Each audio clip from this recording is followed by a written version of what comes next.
এবারে পশ্চিমবঙ্গে যে নির্বাচন হচ্ছে এবং তৎসম গোটা দেশের যে নির্বাচন, কার্যত সেই নির্বাচন প্রতিযোগিতাহীন নির্বাচন। নির্বাচনের আগে পশ্চিমবঙ্গে মমতা বন্দ্যোপাধ্যায়, অধীর চৌধুরী বা মোহাম্মদ সেলিমদের পার্টি, যারা নরেন্দ্র মোদীকে প্রাক্তন করে দেবার জন্য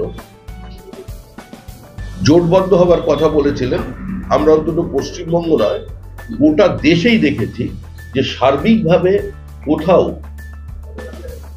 তথাকথিত ইন্ডি জোটের কোনো প্রতিষ্ঠা নেই, এমনকি তাদের দৃশ্যতই কোনো বাস্তব ভিত্তি নেই।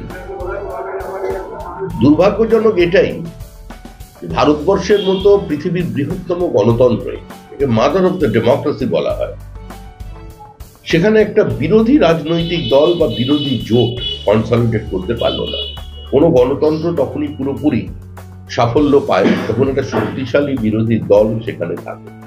শতাব্দী প্রাচীন পার্টি কংগ্রেস, সেও গত লোকসভা নির্বাচনে বিরোধী দলের মর্যাদাটুকু সংখ্যার দিক থেকে ধরে রাখতে পারেনি।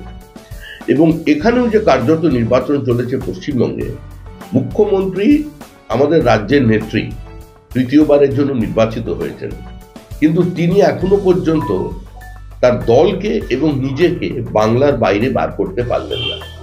যারা সর্বভারতীয় তৃণমূল কংগ্রেস লিখতেন, তারা সংখ্যার দিক থেকে শুধু নয়, উপস্থিতির দিক থেকে শুধু নয়, নিজেদের ভাবনা চিন্তার দিক থেকেও, রাজনৈতিক ইস্যু চয়নের দিক থেকেও এবং তাদের রাজনৈতিক উপস্থাপনার দিক থেকেও কোনো অবস্থাতেই এই পশ্চিমবঙ্গ রাজ্যের বাইরে বেরোতে পারলেন না।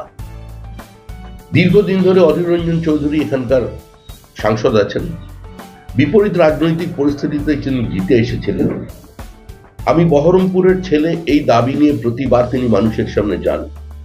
তিনি দুর্নীতির বিরুদ্ধে, ভ্রষ্টাচারের বিরুদ্ধে, মমতা বন্দ্যোপাধ্যায়ের নীতিহীনতার বিরুদ্ধে দীর্ঘদিন কথা বলে চলেছেন, কিন্তু একই সঙ্গে তার দল সেই মমতা বন্দ্যোপাধ্যায়কে কেন্দ্রে সহযোগিতা করে চলেছে। রাজনৈতিকভাবে আমার মনে হয় তার এই অবস্থান অপ্রাসঙ্গিক এবং এবারের নির্বাচনে অধীর চৌধুরীও নিজের প্রাসঙ্গিকতা হারিয়েছেন। যারা নরেন্দ্র মোদীকে প্রাক্তন করতে চলে গিয়েছিলেন, যে অধীর চৌধুরী বিভিন্ন সময় লোকসভার ভিতরে অনেকবারই প্রায় শালীনতা বিবর্জিত হয়ে গিয়ে নরেন্দ্র মোদীকে আক্রমণ করেছেন, আজ বহরমপুর লোকসভা কেন্দ্রের মানুষ তাকে প্রাক্তন করতে চলেছে। অধীর চৌধুরীর মিথ এই নির্বাচনে ভেঙে যাবে। তো স্বাভাবিকভাবেই সারা দেশে যেভাবে ভোটের শতাংশের হার কিছুটা কমেছে, তার অন্যতম কারণ হচ্ছে বহু মানুষই ফলাফল সম্পর্কে নিশ্চিত, কারণ সেখানে বিরোধিতার কোনো লেশমাত্র কোথাও দেখা যাচ্ছে না। বিরোধী রাজনৈতিক দলরা যে সংঘবদ্ধভাবে কোনো একটা রাজ্যের চ্যালেঞ্জ ছুড়ে দিচ্ছেন বিজেপিকে, দৃশ্যত এটা নেই, প্রচারের দিক থেকে নেই, শুধুমাত্র কিছু বিবৃতি, সাংবাদিক সম্মেলন, এর মধ্যে দিয়ে নির্বাচন পরিচালিত হচ্ছে। পশ্চিমবঙ্গের তৃণমূল কংগ্রেস তাদের ধারাবাহিকতা বজায় রেখে এবারও ভোটারদের ভীত সন্ত্রস্ত করতে চাইছে। প্রশাসনকে কাজে লাগিয়ে বিভিন্ন জায়গায় হোটেল থেকে শুরু করে পথসভা স্থান পর্যন্ত তারা সবই নিজেদের দখলে রাখতে চাইছেন এবং মুখ্যমন্ত্রী কার্যত স্বীকার করে নিয়েছেন এই নির্বাচনে তার কোনো ভূমিকা নেই। তিনি বলেছেন তার কর্মীদের উদ্দেশ্যে যে এটা আমাদের নির্বাচন নয়, আমাদের যে ভোটটা সেটা 2026-এ হবে।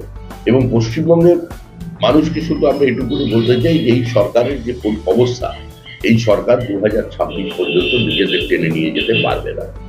তৃণমূল কংগ্রেস সব কেন্দ্রেই নিজেরাই ভেতর থেকে নিজেদের বিরুদ্ধে লড়াই করছেন এবং কংগ্রেস আর সিপিআইএম এর তথাকথিত জোট এবং কার্যত বিভিন্ন কেন্দ্রে ট্যাকটিক্যালি তৃণমূল কংগ্রেসকে সাহায্য করা, এটাও পশ্চিমবঙ্গের রাজনৈতিক সচেতন মানুষকে নতুন করে বুঝিয়ে দেওয়ার প্রয়োজন নেই।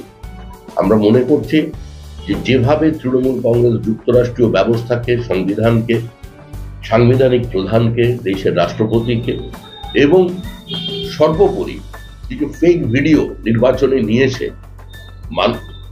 দৃশ্যটাকে একটু বদলে দেওয়ার চেষ্টা করছেন, সেটা নিতান্তই দুর্বল চিত্রনাট্য। যে পশ্চিমবঙ্গের মানুষ দোর্দণ্ড প্রতাপ সিপিআইএম কে, কার্যত সংগঠন না থাকা তৃণমূলের কে বুথে এজেন্ট দিতে না পারা তৃণমূল কংগ্রেসকে ক্ষমতায় নিয়ে এসেছিল, উপড়ে ফেলে দিয়েছিল 2011 সিপিআইএম কে, সেই মানুষকে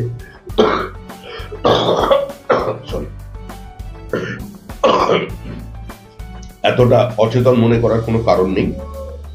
মানুষের জবাব দেবেন।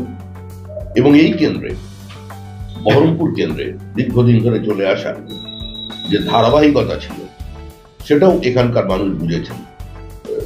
পঞ্চায়েত নির্বাচনে যারা